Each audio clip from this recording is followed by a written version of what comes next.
listening to Cracking the Cancer Code, a podcast series about the researchers who use data to fight cancer.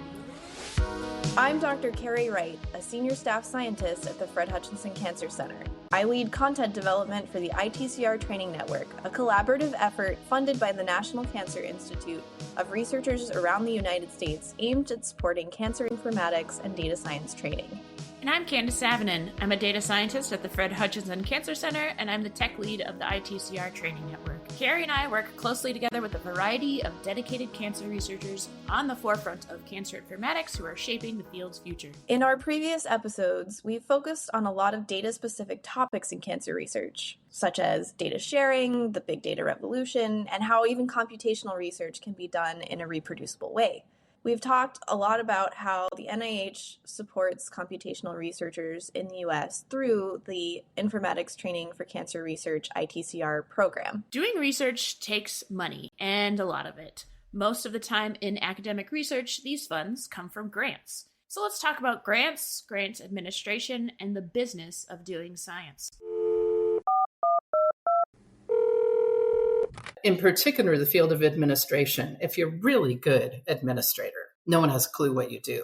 I'm Sandy Ormbrek. I grew up in the Pacific Northwest. I've been working at the Fred Hutchinson Cancer Research Center for nearly 40 years, and I'm a little bit baffled by the passage of time because that just doesn't seem to make sense. Candace and I know Sandy very well because we all work with Dr. Jeff Leake at the Fred Hutchinson Cancer Center. Jeff is the chief data officer at Fred Hutch, and he was hired in order to specifically develop a data science program at the center. My official role right now is program operations director. I was working in the biostatistics program for 20-some years and was planning on retiring from there. Over the course of that time, there had been several efforts at having a data science program, none of which fully succeeded. Then along comes Jeff. I hear Jeff is coming to the Hutch. I had met him when he was applying for a position at Fred Hutch. He took a position at Hopkins, then he came back to the Hutch. And I knew he was coming here to start a data science program. And I thought, I'm tired of this not working. This is really important. So I gave Jeff a call and said, you know what you need if you're going to start a program at the Hutch is you need someone who actually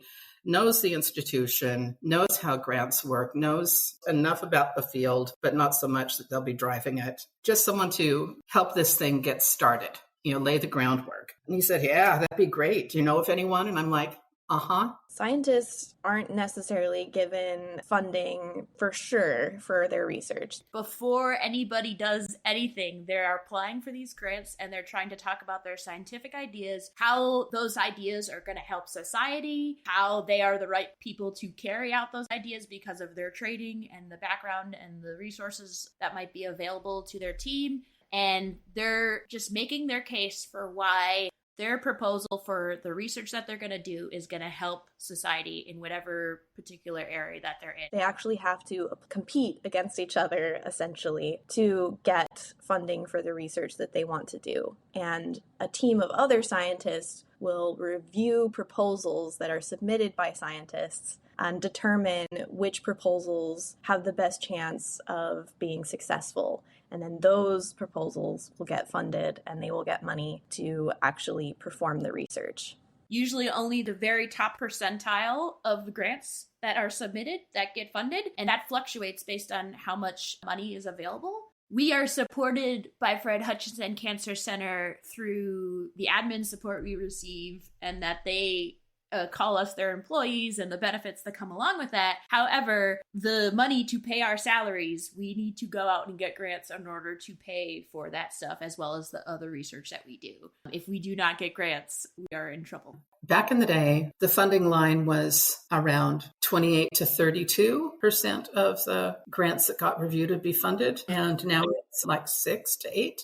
So there's that. There's a lot more restrictions on grants, as it should be, requiring more documented and responsible research. That's important, but just trying to get a grant can be so hard. And the way the system works at NIH, it absolutely supports scientists that have already been successful. So you have a grant, you succeed, you have these wonderful results to show in your final report, and you publish and wada. And then NIH is just anxious to fund your next project because they know it's going to go further.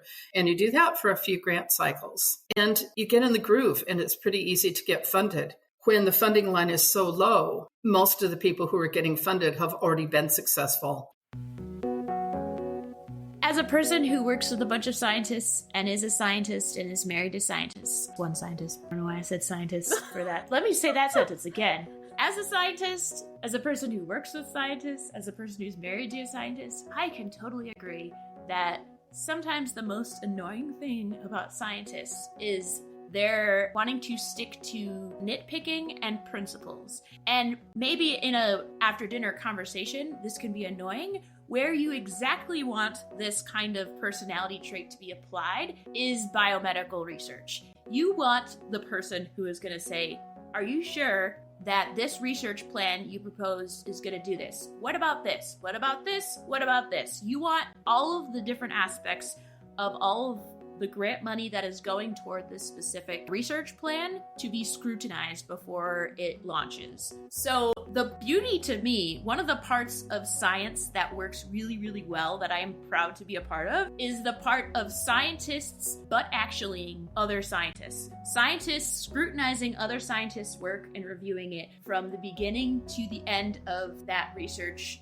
project, trying to find holes in those grant proposals in order to verify which of these research plans are the most solid in order to move medicine forward. Writing grant proposals can be a really large part of a researcher's job, and it's frequently something that new researchers are challenged by when they first have gotten out of graduate school or their postdoc. It's something that requires a lot of time to develop good skills for. There are things that I wish researchers knew, especially junior research, now, of all tenures in their career, how to write a grant, because a lot of them just don't. And it doesn't matter how wonderful the idea is, how innovative it is, if you can't tell the story, if you can't convince the reviewers that it passes what one faculty member I knew referred to as the so what test.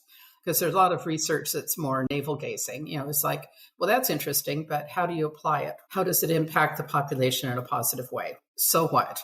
And helping researchers to identify and tell the story of the project that they want to do. For the most part, you've either gained someone or lost them by the time they're in the specific aims. And often the abstract, even the title, sometimes the specific aims are the last thing that the faculty do when they're writing a grant. They dive into the details of the research plan first, and the rest is an afterthought, and that's backwards.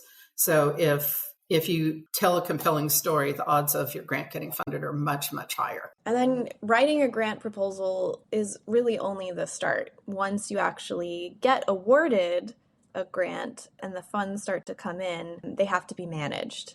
So this includes keeping detailed records of how every single penny is spent. Sandy, especially, I feel like, is really good at going the extra mile to make sure that any little penny that has gone through the Fred Hutchinson Cancer Center through a grant is accounted for. Another thing that Sandy does really well is that she helps us to optimize how we're spending our money. So she helps us to make sure that we're really going to use the money in the best way to benefit the science itself. This all to say, your tax dollars are going to these grants, and Sandy is making sure that they are spent as wisely and efficiently as possible. The important thing about grant management is, everyone spent a long time trying to get to yes to get the grant in the first place. So you don't want to have a grant and then not have it be administered well, because you want to be able to get another one. And NIH likes to know that their money is well invested, not just in the research, but that everything is handled responsibly, ethically. So there are a lot of rules depending on the funding agency. They vary dramatically. And so it's important to understand what all the regulations are surrounding the scope of work and use of funds and ownership of ideas and all of that. It's important to really understand those and make sure that everyone involved in the grant is well aware of them, so that when you report results, they can be disseminated responsibly, that when the final financial report is sent to NIH or whatever the funding agency is, they can do their audit and know that everything was handled responsibly. my idea about managing grants is that I want to be able to feel comfortable being on vacation when we have a federal audit and not worry about it. That is the degree of documentation that I keep. Now that things aren't on paper anymore, there's no excuse not to document everything very well and just keep it permanently, because you're not audited for things that happened in the previous month. You're audited for things that happened 3 or 4 years ago. And I cannot tell you why, if I didn't have notes at the time, I can't tell you 4 years later where that $25,000 went, or why different individuals were paid on the grants that weren't listed in the original application, what their scope of work was, all of that. It's important to maintain. It's important to keep. It's how you get a good reputation with funding agencies so that they know that even if the premise of the grant, even if it doesn't work out, they know that it was, no is still a result, right? Negative results are still results. And just as scientists get a reputation for their ideas and conducting the research, administrators are also, to my surprise, I found out 5-10 years ago, noted as well. It's profoundly important that everything be handled responsibly so that the only focus is on the science. You don't ever want to have a situation where NIH won't award your institution more grants because the business end of it was handled irresponsibly. That's happened at other institutions way too frequently. I mean, it's one thing when you get some unethical researcher who announces that they've done a study that proves that vaccines cause autism. That's one thing. That's a whole separate issue. But when a compelling topic and really good research happening, but the administration of it is poor and doesn't follow policies, that researcher may not get another chance to get funding. And that would just be a shame if it isn't handled responsibly. No discussion about grants would be complete without talking about the other side of the grant administration. That is, the people who are giving out grant money to researchers. Sometimes these are government agencies, like with the NIH's ITCR program. However, another source of research grant money are nonprofit foundations, like Neuroendocrine Tumor Research Foundation. We talked with Dr. Anna Green, their director of research, about what it's like administering grants from the perspective of a funding organization. So my name is Anna Green, and I'm the Director of Research at the Neuroendocrine Tumor Research Foundation. And the mission of our organization is to fund cancer research specific to neuroendocrine cancers and support families as well with the diagnosis. At the Neuroendocrine Tumor Research Foundation, I am the only person overseeing the grants program. And so I provide the strategy for the program. I provide the daily administration of the program and try to manage the resource and data sharing policies of the foundation as well. It's not always easy to interact with funding agencies when you're a researcher. This typically involves lots of back and forth, making sure that they're happy with what you're doing in terms of your research and how you're spending your money. Right. It's kind of I don't know what the word is, beneficial competing environment. Their job is to make sure that they are on top of what we are doing and that they're asking us to fulfill the requirements of that grant the best that we can. Whereas our job is we also want to do the best work we can, but sometimes how we come across those things might be slightly different, and it's all about a little bit of a negotiation together to make sure an ultimate result is that society benefits from the work that we're doing. So the amount of interaction between the funding agencies and the researchers varies depending on how large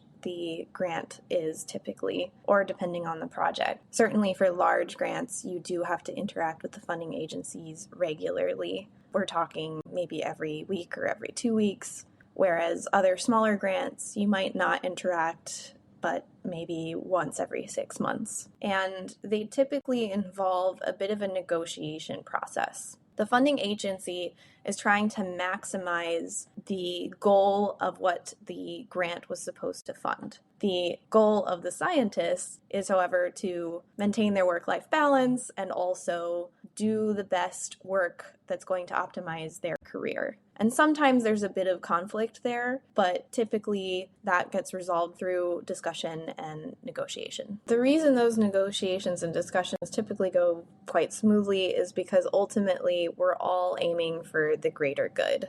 I don't think researchers realize how difficult it is to administer grants from a funding agency perspective, because yes, it is really hard to know that. So researchers will submit progress reports. And so the goal of the funding agency is then to look at those progress reports and benchmark it against what they proposed. So are they doing what they proposed? Are they meeting their milestones? But that's really challenging when, you're dealing with tens or hundreds of these reports that are coming in on a frequent basis. And especially in small nonprofits where there aren't that many grant staff to oversee the administration of the awards. And so a lot of it's just faith-based. Like, we're hoping that the researchers are doing what they say they will do. We are monitoring them. We are checking, but I don't have infinite time to explicitly confirm that what they're reporting on is in line with what they proposed. And also we are understanding that research changes, right? So they may be still trying to answer their original aims. Some of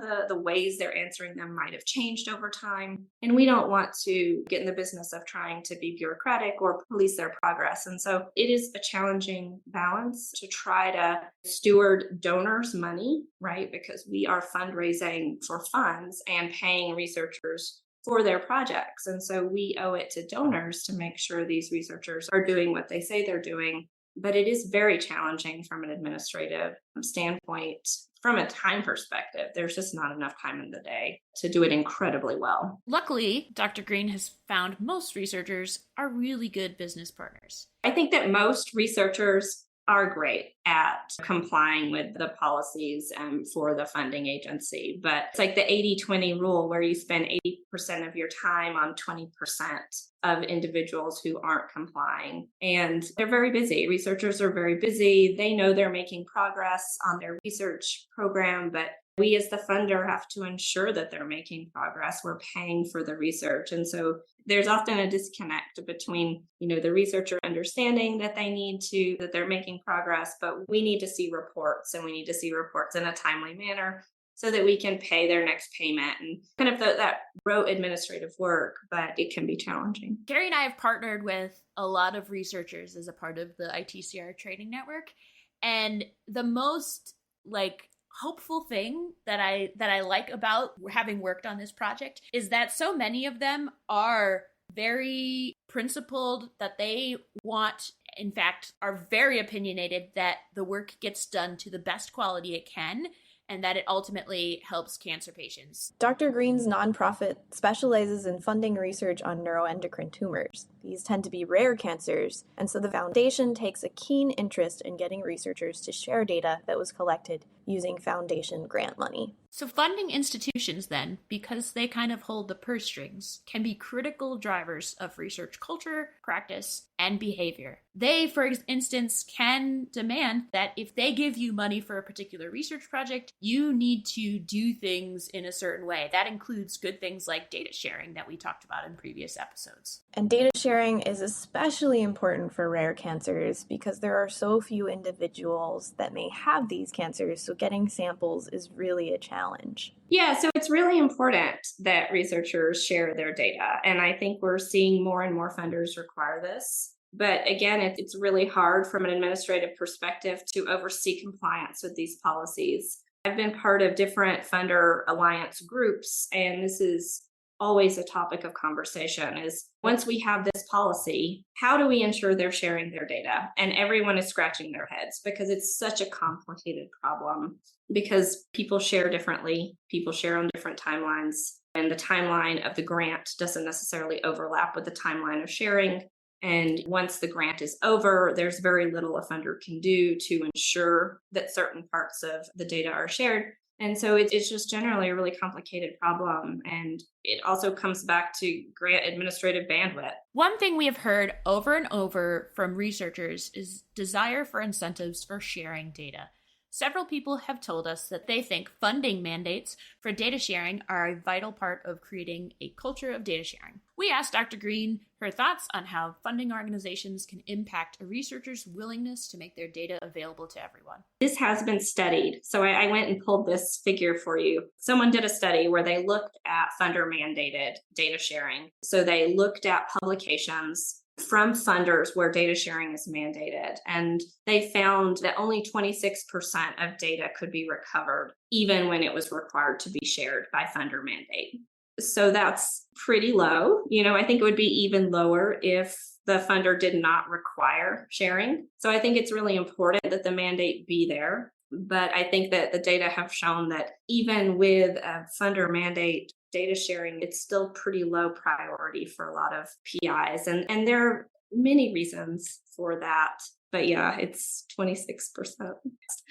So yeah, we have a long way to go. Ultimately, though, Dr. Green sees data sharing as one of the best ways to honor the patients who participate in cancer research projects. Overwhelmingly, patients want their data shared. And I think that sometimes that's overlooked in an attempt to protect the patient from themselves when they themselves want the data to be shared. I think it's not often thought about. And I think it's really important. I think a lot of patients consent to these studies because they want to make a difference. They're joining a clinical trial or a study, not because they themselves expect benefit, but they believe they're contributing to future research that will help other people. And I think that a lot of them assume that their data will be shared. I've heard this a lot when talking to donors, that they just assume that everything is shared with any of the funded research. So whether it's PHI or whether it's just cell lines or whether it's data gathered from a research project, I think that the default is that most of the community outside of the research community, they think this stuff is being shared.